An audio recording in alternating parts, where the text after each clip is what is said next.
کہ آج جامعہ محمدیہ اڈا بستی ملانا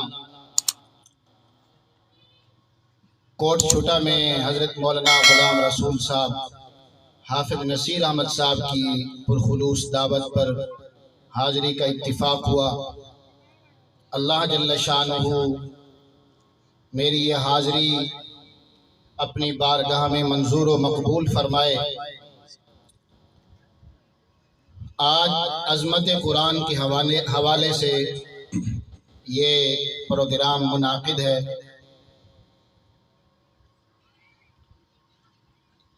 قرآن کریم کی عظمت کے حوالے سے چند گزارشات میں آپ کی خدمت میں پیش کروں گا۔ اللہ جل شانہ ہمیں عظمت قرآن سننے اور اس پر عمل کرنے اور قرآن کریم کو اپنی زندگیوں میں لانے اور قرآن کریم کی ہدایات اور اس کے انوارات سے فیضیاب ہونے کی ہم سب کو توفیق عطا فرمائے۔ ہم لوگ جلسے، بیانات، واعظ و تبلیغ سنتے تو ہیں پر انہیں اپناتے نہیں۔ دعا فرمائیں اللہ کریم ہمیں مصطفیٰ کریم کے طفیل قرآن کریم کی ہدایات اور اس کے فیوز و برکات سے مستفید ہونے کی توفیق عطا فرمائے۔ میرے محترم دوست، قرآن کریم حضور نبی کریم صلی اللہ علیہ وسلم کا ابدی اور سرمدی معجزہ ہے۔ ہر نبی کو اس کے دور کے مطابق معجزات عطا کیے گئے۔ ہر نبی جس دور میں تشریف لائے اس دور میں جس چیز کا عروج تھا اسی چیز کے مطابق اس نبی کو معجزہ عطا کیا گیا۔ حضرت داؤد علیہ السلام کے مبارک دور میں صنعت لوہے کی صنعت کو عروج تھا۔ لوگ لوہے کو گرم کرتے اور اسے نرم کرتے، آگ پر گرم اور نرم کر کے اسے جس طرح چاہے موڑتے اور اس کی زرہیں بناتے اور مختلف قسم کی چیزیں عطا فرماتے، مختلف قسم کی چیزیں بناتے۔ اللہ جل شانہ نے حضرت داؤد علیہ السلام کو لوہے والا معجزہ عطا فرمایا کہ لوہا ان کے لیے موم ہو گیا، وہ جیسے چاہتے بغیر گرم کیے نرم ہو جاتا۔ لوگ تو گرم کر کے لوہے کو نرم کرتے تھے، حضرت داؤد علیہ السلام کے لیے بغیر گرم کیے لوہا نرم ہو گیا اور وہ جس طرح چاہتے اسے موڑ کر زرہیں بناتے یا دیگر اشیاء بناتے۔ حضرت یوسف علیہ السلام کے مبارک دور میں حسن کا چراغ گلی گلی میں جل رہا تھا تو انہیں حسن کا معجزہ عطا کیا گیا۔ اور حضرت موسیٰ علیہ السلام کے دور میں جادو اور جادوگری کا فن عروج پر اور نقطہ کمال کو پہنچ گیا تھا تو انہیں ایک کرشماتی عصا عطا کیا گیا۔ وہ عصا کیا تھا؟ کبھی وہ چھوٹا ہو جاتا، کبھی وہ بڑا ہو جاتا، کبھی اس سے درخت بکریوں کے لیے درخت سے پتے جھاڑ رہے ہیں۔ اللہ تعالیٰ نے پوچھا وَمَا تِلْكَ بِيَمِينِكَ يَا مُوسَىٰ، اے موسیٰ تیرے ہاتھ میں کیا ہے؟ جواب دیا ہِیَ عَصَایَ، یہ میرا عصا ہے، أَتَوَكَّأُ عَلَيْهَا وَأَهُشُّ بِهَا عَلَىٰ غَنَمِي وَلِيَ فِيهَا مَآرِبُ أُخْرَىٰ، کبھی تو میں اس عصا کے ساتھ ٹیک لگا لیتا ہوں اور کبھی اس سے میں پتے جھاڑنے لگتا ہوں۔ اب آپ کو معلوم ہے کہ پتے جس لاٹھی سے یا جس عصا سے جھاڑے جاتے ہیں وہ بڑا ہوتا ہے اور جس سے آدمی ٹیک لگا کے یوں کھڑا ہو جائے تو وہ چھوٹا ہوتا ہے۔ وہ عصا کبھی چھوٹا ہو جاتا اور کبھی بڑا ہو جاتا اور کبھی وہ سانپ کی شکل اختیار کر لیتا اور کبھی وہ کئی من جو رسیاں جادوگروں نے پھینکی ہوتی جادو کر کے وہ ان سب منوں اور ٹنوں رسیوں کو نگل لیتا اور پھر وہ عصا بن جاتا، نہ اس کا وزن بڑھتا، نہ اس کا قد بڑھتا اور نہ اس کا حجم بڑھتا۔ جادوگروں کے جادو کو توڑنے والا اور ان کے غرور اور تکبر کو خاک میں ملانے والا معجزہ عطا کیا گیا۔ حضرت صالح علیہ السلام کے مبارک دور میں لوگ پتھر سے مختلف چیزیں بناتے، تو انہیں یہ معجزہ عطا کیا گیا کہ پتھر سے زندہ اونٹنی نکال دی، پہاڑ سے زندہ اونٹنی نکال دی گئی۔ حضرت عیسیٰ علیہ السلام کے مبارک دور میں طب یونانی عروج پہ تھا، طب یونانی، اور لوگوں نے طب یونانی میں اتنا کمال حاصل کر لیا تھا، اتنے بڑے بڑے حکماء اور اتنے بڑے بڑے دانا پیدا ہو گئے تھے، افلاطون، ارسطو، سقراط اور بقراط جیسے اتنے بڑے بڑے حکماء آ گئے کہ ان کے پاس ہر مرض کا علاج تھا۔ اگر نہیں تھا تو 3 امراض ایسے تھے کہ ان کے پاس اس کا علاج نہیں تھا۔ نمبر 1 مادر زاد اندھے کا علاج نہیں تھا، نمبر 2 کوڑی کے مریض کا علاج نہیں تھا، اور نمبر 3 موت کا علاج نہیں تھا۔ تو حضرت عیسیٰ علیہ السلام کو یہ معجزہ عطا کیا گیا کہ مادر زاد اندھے کی آنکھ پہ ہاتھ پھیرتے وہ بینا ہو جاتا، کوڑی کے مریض کے لیے دعا کرتے وہ شفا یاب ہو جاتا، اور مردے کو ٹھوکر مار کر قم بإذن اللہ کہتے تو وہ زندہ کھڑا ہو جاتا۔ ہر نبی کو اس کے دور کے مطابق، اس کے دور میں جو چیز عروج پر تھی اس کے مطابق معجزہ عطا کیا۔ جب 2 جہانوں کے سردار محبوب رب انور، حضور انور، شافی محشر، ساقی کوثر، محبوب رب انور تشریف لائے تو اس وقت زبان و بیان، شعر و ادب کا دور تھا۔ زبان و بیان، شعر و ادب میں مقابلہ بازیاں ہوتی تھی، اور جس کا قصیدہ، جس کا مقالہ، جس کے اشعار سب سے بھاری ہوتے اور سب سے بڑھ کے ہوتے وہ خانہ کعبہ میں لٹکائے جاتے، اور جب تک اس کا دور نہ، اس کا توڑ نہ آتا اس وقت تک اس کا وہ مقالہ، قصیدہ، معلقہ وہ خانہ کعبہ سے اتارا نہیں جاتا۔ حضور نبی کریم صلی اللہ علیہ وسلم تشریف لائے اور سورۃ الکوثر اتری، تو اس سے پہلے امرؤ القیس کا معلقہ لٹکا ہوا تھا۔ سورۃ الکوثر اتری تو سب نے کہا کہ یہ اس سے بڑھ کر 7 ماہ تک سورۃ الکوثر لکھ کر لٹکائی گئی خانہ کعبہ کے ساتھ، اور کوئی اس کا توڑ نہ لا سکے۔ انا اعطیناک الکوثر فصلی لربک وانحر ان شانئک ھو الابتر، کوئی اس سے بڑا کلام نہ لا سکا۔ 7 ماہ تک لکھ کر لٹکی رہی اور کوئی اس کا مقابلہ نہ کر سکا۔ بڑے بڑے شعراء آئے، ادباء آئے، زبان و بیان کے بڑے بڑے مرد قلندر آئے، لیکن کوئی اس کا مقابلہ نہ کر سکا۔ دور دراز سے ایک بڑا شاعر اور ادیب آیا، اور اس نے جب یہ کلام دیکھا تو وہ عش عش کر اٹھا، اور اس نے ان 3 جملوں کے ساتھ ایک چوتھا جملہ لکھا۔ یوں لکھا اس نے، انا اعطیناک الکوثر فصلی لربک وانحر ان شانئک ھو الابتر ما ھذا کلام البشر۔ اس نے کہا یہ اللہ کا، یہ کسی بندے کا کلام نہیں، ما ھذا کلام البشر، یہ کسی بشر کا کلام نہیں۔ یہ 3 جملے جو لکھے ہوئے ہیں یہ کسی بشر کا، کسی انسان کا کلام نہیں۔ اگر یہ کسی بشر کا کلام ہوتا تو ہم اس کا مقابلہ کرتے، اس کے مقابلے میں ہم کوئی اور کلام لے کے آتے، لیکن یہ کسی بشر کا کلام ہے۔ کچھ عرصے کے بعد ایک اور شاعر آیا دور دراز سے، اور اس نے یہ کلام پڑھا، سورۃ الکوثر پڑھی اور یہ جملہ پڑھا، وہ عش عش کر اٹھا، اور اس نے ایک لکیر کھینچی اس چوتھے جملے پر، وہ جو چوتھا جملہ ایک شاعر نے لکھا تھا ما ھذا کلام البشر، اس نے اس پر خط کھینچا، لکیر کھینچی، اس کو سرخ دائرہ لگایا اور اس نے کہا ولیکن ھذا کلام البشر انا اعطیناک الکوثر فصل لربک وانحر ان شانئک هو الابتر ما ھذا کلام البشر ولیکن ھذا کلام البشر۔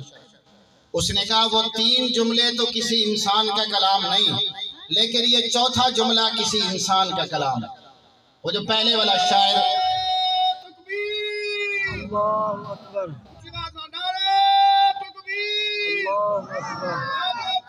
ختم نبوت، زندہ باد، شان صحابہ، زندہ باد، عظمت قرآن، زندہ باد، مفتی اعظم مولانا طاہر صاحب، نعرہ تکبیر۔ اللہ اکبر۔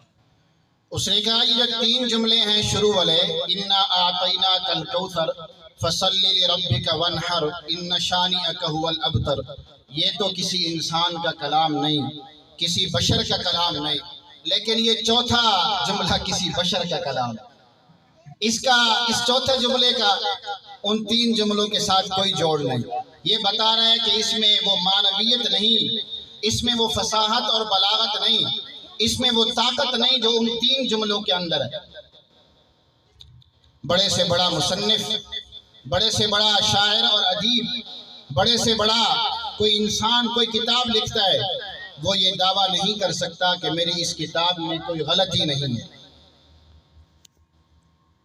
بڑے سے بڑا مصنف کوئی کتاب لکھتا ہے، وہ کتاب کے شروع میں یا اس کے آخر میں یہ ضرور لکھتا ہے کہ میری اس کتاب میں اگر کوئی غلطی پائیں تو مجھے مطلع فرمائیں تاکہ آئندہ ایڈیشن میں اس کی اصلاح کی جائے۔ یہ ضرور لکھتا ہے۔ کوئی یہ نہیں دعویٰ کر سکتا کہ میری اس کتاب میں کوئی غلطی نہیں ہے، میری کتاب غلطی سے پاک اور مبرہ ہے۔ یہ واحد کتاب ہے قرآن حکیم، آپ اس کو کھولیں، اس کے پہلے صفحے پر سنہری حروف کے ساتھ یہ لکھا ہوا ہے ذالک الکتاب لا ریب فیہ، یہ وہ کتاب ہے کہ اس میں غلطی نہیں، اگر ہو سکے تو تم غلطی نکال کے دکھاؤ۔ کوئی ہے جو اس میں غلطی نکال کے دکھائے، کوئی ہے جو اس میں شک و شبہ نکال کے دکھائے، اس میں کسی قسم کی غلطی کا امکان نہیں۔ کوئی غلطی نکال کے دکھا سکتا ہے تو نکال کے دکھائے۔ امام جلال الدین سیوطی رحمۃ اللہ علیہ نے اپنی کتاب الاتقان فی علوم القرآن میں ایک بات لکھی ہے، وہ ارشاد فرماتے ہیں کہ اگر قرآن کریم میں غلطی کا امکان ہوتا، اگر قرآن کریم میں غلطی ہو سکتی ہوتی تو بدر و احد کی لڑائیاں نہ ہوتی۔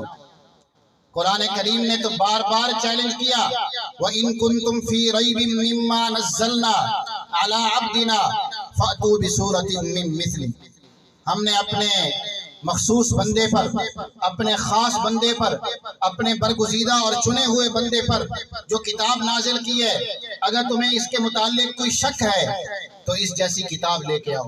اس جیسی کتاب نہیں لا سکتے، اس جیسی کتاب کی ایک صورت کی طرح ایک صورت لے کے آؤ، یا یہ کہ اس کتاب کی ایک آیت جیسی آیت لے کے آؤ۔ اس وقت متنبی کو جوش آیا اور متنبی نے دو چار جملے لکھے قرآن کریم کے مقابلے میں۔ قرآن کریم نے کہا القاریہ مل قاریہ وما ادراک مل قاریہ یوم یکون الناس کالفراش المبثوث۔ القاریہ وہ کھڑکھڑانے والی چیز، وہ کانوں کے پردے چیر دینے والی چیز۔ القاریہ، سب سوچ میں پڑ گئے کہ وہ چیز کون سی ہے۔ وہ کھڑکھڑانے والی، وہ کانوں کے پردے چیر دینے والی چیز۔ سب حیران اور ششدر رہ گئے کہ وہ چیز کون سی ہے جس کا اس لفظ میں، اس جملے میں جس کا ذکر کیا گیا۔ پھر کہا مل قاریہ، وہ کانوں کے پردے چیر دینے والی چیز، وہ کھڑکھڑانے والی چیز کیا ہے؟ لوگ اور حیران اور ششدر رہ گئے۔ ان کی عقل، ان کی خرد اور ان کی سوچ اور سمجھ میں نہ آیا کہ یہ کس چیز کا ذکر کیا جا رہا ہے، کون سی چیز کے بارے میں بتایا جا رہا ہے۔ پھر کہا وما ادراک مل قاریہ، وہ کانوں کے پردے چیر دینے والی چیز کیا ہے؟ تم جانتے ہو کہ وہ کیا ہے؟ یوم یکون الناس کالفراش المبثوث، جب لوگ پتنگوں کی طرح ہوں گے اور پہاڑ روئی کے گالوں کی طرح اڑتے پھریں گے اور اللہ تعالیٰ غصے میں اور جلال میں ہوں گے اور فرمائیں گے این المتکبرون، کہاں ہیں تکبر کرنے والے، کہاں ہیں اکڑنے والے، اور این الملوک، کہاں ہیں بادشاہ، انا الملک، میں ہوں بادشاہ۔ کتنا بڑا مضمون ذکر کیا جا رہا ہے۔ قرآن کریم کے الفاظ دیکھیں اور اس کی معنویت دیکھیں اور اس کا مضمون دیکھیں اور مضمون کی عظمت دیکھیں۔ اس کے مقابلے میں متنبی نے لکھا الفیل، ملفیل وما ادراک ملفیل، الفیل ہاتھی۔ اب کون نہیں جانتا کہ ہاتھی کس کو کہتے ہیں؟ بچے کو پتہ ہے ہاتھی کس کو کہتے ہیں؟ ملفیل کیا ہے ہاتھی؟ وما ادراک ملفیل، تم جانتے ہو کہ ہاتھی کیا ہے؟ سب جانتے ہیں۔ اب اس کی معنویت کو دیکھیں اور قرآن کریم کی سورت کی معنویت کو دیکھیں، وہاں کتنا عظیم مضمون بیان کیا جا رہا ہے اور یہاں کیا چیز، کس چیز کا ذکر کیا جا رہا ہے، اور وہ چیز بھی ایسی کہ بچہ جانتا ہے۔ قرآن کریم کی عظمت کا مقابلہ، اس کی فصاحت اور بلاغت کا مقابلہ آج 15 صدیاں گزر گئی ہیں، کوئی نہیں کر سکا۔ کوئی اس جیسی ایک سورت نہیں لا سکا، اس جیسی ایک آیت نہیں لا سکا۔ قرآن کریم نے چیلنج کیا اور کئی بار چیلنج کیا۔ قرآن کریم کے معجزے ہیں، قرآن کریم خود زندہ اور جاوید معجزہ ہے۔ قرآن کریم نے کہا سَيَقُولُ السُّفَهَاءُ مِنَ النَّاسِ مَا وَلَّاهُمْ عَنْ قِبْلَتِهِمُ الَّتِي كَانُوا عَلَيْهَا، کہ ان قریب بے وقوف لوگ کہیں گے کہ جس قبلے پر یہ لوگ پہلے تھے اس قبلے سے یہ لوگ کیوں پھر گئے، کس چیز نے ان کو پھیرا۔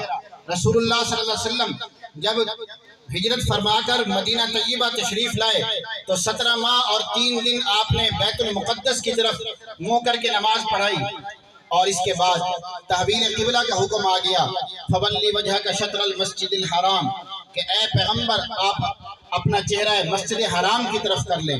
قبلہ اس وقت پھر گیا اور مسجد حرام کو قبلہ بنایا گیا، خانہ کعبہ کو۔ تو قرآن کریم نے کہا ان قریب بے وقوف لوگ یہ اعتراض کریں گے کہ کس چیز نے ان کو پہلے والے قبلے سے تبدیل کیا، کس چیز نے ان کو پہلے والے قبلے سے پھیرا۔ بے وقوف لوگوں سے مراد یہودی ہے۔ اب اگر وہ چاہتے تو قرآن کریم کو جھٹلا سکتے تھے، وہ یہ اعتراض نہ کرتے کہ کس چیز نے ان کو پہلے والے قبلے سے پھیرا، وہ یہ اعتراض نہ کرتے۔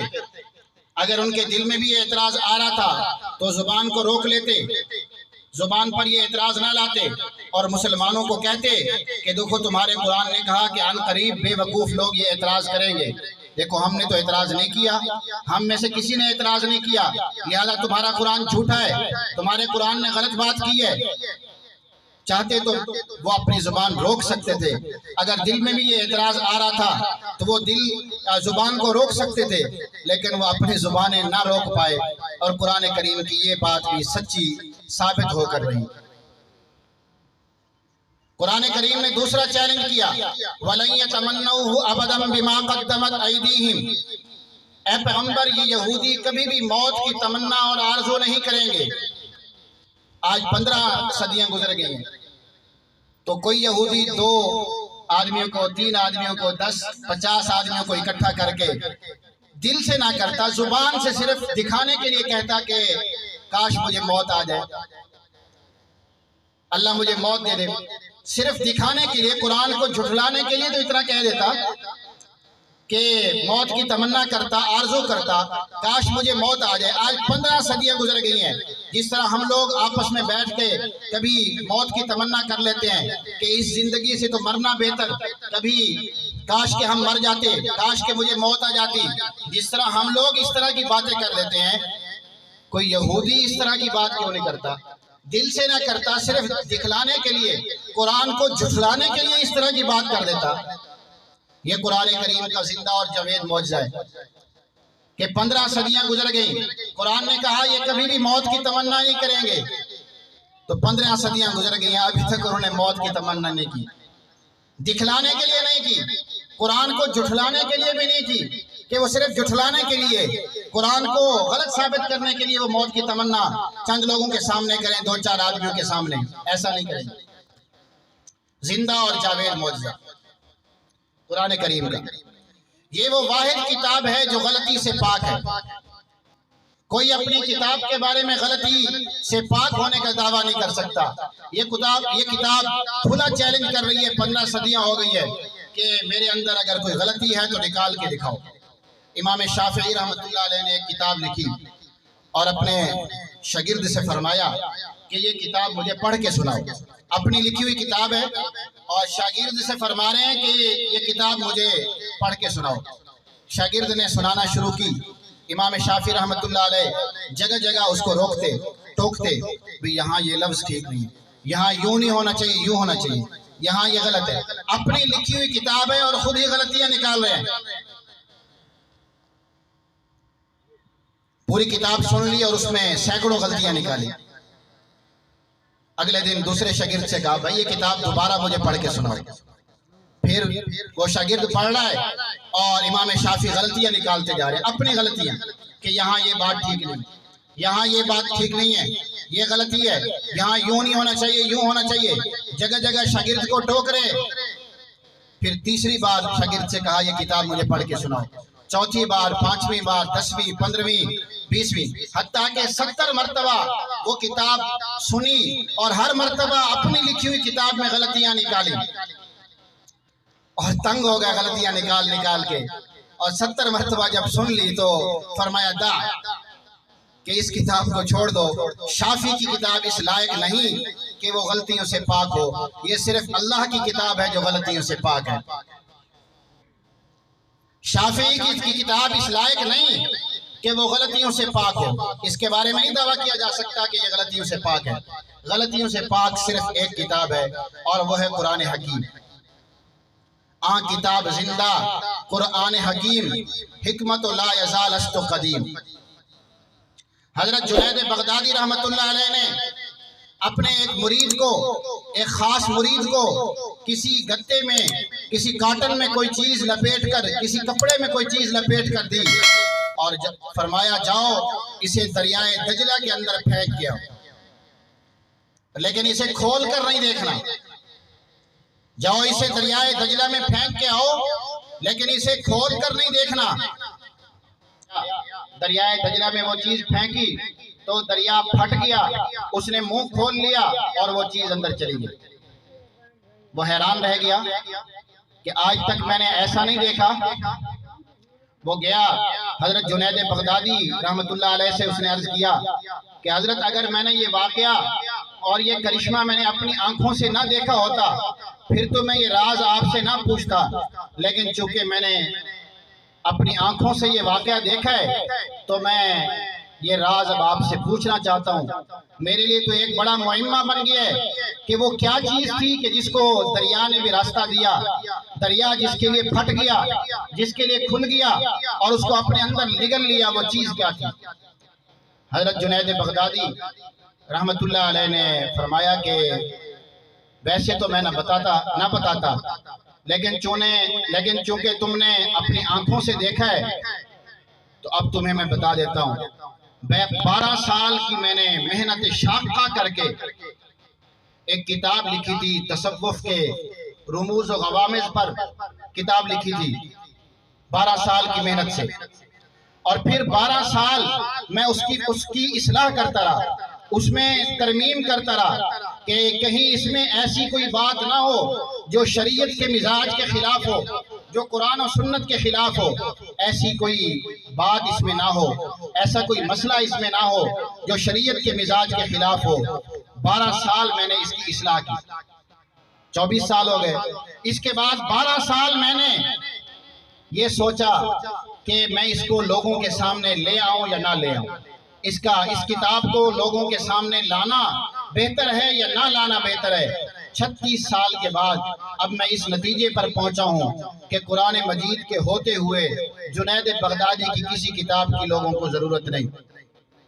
اس لیے میں نے وہ تمہیں کپڑے میں لپیٹ کے دی کہ جاؤ اسے دریا برد کر کے آؤ، اس کو دریا میں پھینک کے آؤ، کہ قرآن کریم جب تک موجود ہے اس کے ہوتے ہوئے لوگوں کو ہدایت کے لیے، لوگوں کو اصلاح کے لیے، لوگوں کو اپنی اصلاح باطن، تزکیہ نفس کے لیے قرآن کریم سے بڑھ کر کوئی کتاب نہیں۔ جنید بغدادی کی کسی کتاب کی ضرورت نہیں۔ استاد محترم حضرت مولانا نعیم احمد صاحب ہمارے سب سے بڑے استاد ہیں، جامع المعقول بھی ہیں، جامع المنقول بھی ہیں اور محقق اور مدقق بھی ہیں۔ ان کی موجودگی میں آخری ایک واقعہ سنا کے طلباء کے حوالے سے ایک واقعہ سنا کے بات ختم کرتا ہوں۔ وہ جو بانی اسلام کا قلعہ کما کرنے آئے تھے، جو جلال اور غصے میں تلوار لے کر گھر سے نکلے کہ میں آج بانی اسلام کو قتل کر دوں گا، وہ سورہ طٰہٰ کی چند آیات سن کر اپنے گلے میں غلامی اسلام اور غلامی مصطفیٰ کا طوق ڈال کے اپنے بہنوئی نعیم سے کہہ رہے ہیں کہ مجھے قیدی بنا کر دربار رسالت میں پیش کرو۔ اور جب دربار رسالت میں پیش ہوئے اور پھر انہوں نے جو قرآن کریم کے مطابق جو خلافت قائم کی اور جو دور قائم کیا، قرآن کریم کی جو خدمات انہوں نے سر انجام دی، اس کا ایک واقعہ سناتا ہوں طلباء کے لیے، علماء کے لیے، کہ حضرت فاروق اعظم کے دور میں،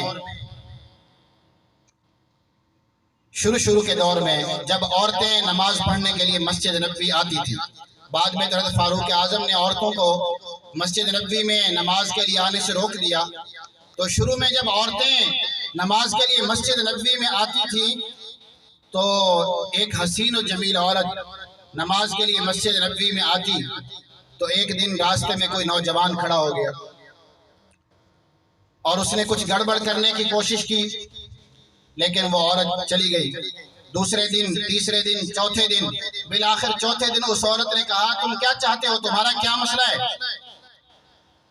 اس نوجوان نے کہا میں تمہارا متوالا ہوں، میں تم پر فریفتہ ہوں، میں دل و جان سے تمہیں چاہتا ہوں۔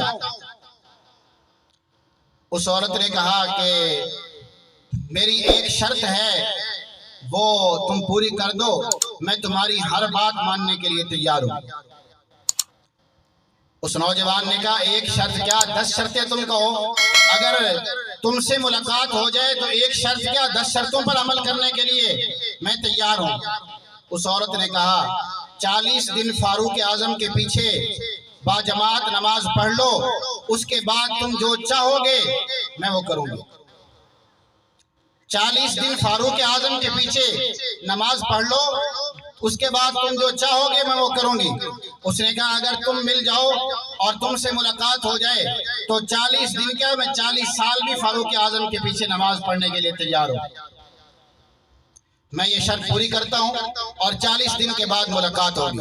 اس نے نماز پڑھنا شروع کر دی اور دن گزرتے گئے۔ 40 دن جب پورے ہوئے، آخری نماز پوری ہوئی عشاء کی، تو عشاء کی نماز پڑھ کے وہ نوجوان راستے سے گزر رہا ہے اور وہ عورت اسی جگہ کھڑی ہے۔ عورت نے اس کو بلوایا کہ 40 دن آج پورے ہو گئے اور میں اپنی جگہ پر حسب وعدہ کھڑی ہوں۔ اس نے نظر اٹھا کر بھی نہ دیکھی، اس نوجوان نے نظر اٹھا کر بھی نہ دیکھی۔ اس نے کہا اب فاروق اعظم نے قرآن سنا کر میرا دل بدل دیا ہے، اب وہ بات نہیں رہی۔ 40 دن فاروق اعظم کے پیچھے نماز پڑھنے سے دل کی دنیا بدل گئی۔